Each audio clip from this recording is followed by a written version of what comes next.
আল্লাহ তাআলা বলেন, কুল ইন কানা আবাউকুম, যদি তোমাদের মা বাবা, ও আবনাউকুম তোমাদের সন্তান, ও ইখওয়ানুকুম তোমাদের ভাই বোন, ও আজওয়াজুকুম তোমাদের বিবি, ও আশিরাতুকুম তোমাদের পরিবার পরিজন, ও আমওয়ালুন ইখতারাফতুমুহা তোমাদের সম্পদ, ও তিজারাতুন তাখশাউনা কাসাদাহা তোমাদের ব্যবসা, ওয়া মাসাকিনু তারদাউনাহা আহাব্বা ইলাইকুম মিনাল্লাহ এবং তোমাদের বাসস্থান।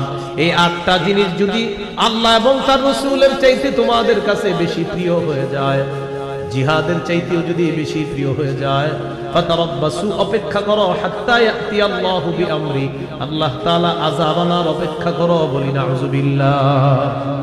8 জিনিসের চেয়ে আল্লাহকে বেশি ভালোবাসতে হবে, মা বাবার চেয়ে, সন্তানের চেয়ে, পরিবারের চেয়ে, স্ত্রীর চেয়ে, পরিবার পরিজন আত্মীয় স্বজন যারা আছে তাদের চেয়ে, ব্যবসার চেয়ে, সম্পদের চেয়ে, আমার বাসস্থান আলিশান অট্টালিকার চেয়ে কাকে বেশি ভালোবাসতে হবে?